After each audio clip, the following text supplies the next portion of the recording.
Today we're in a wonderful Hokowhitu cul-de-sac. Come and have a look at some of the features.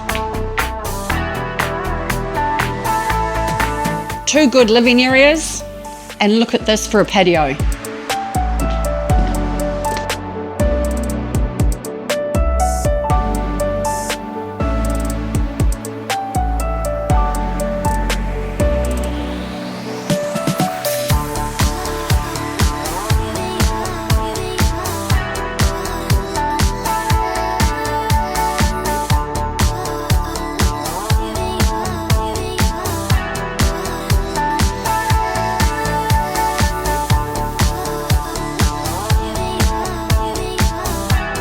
Three good sized bedrooms, bathroom, separate toilet, great family size section, and look at this.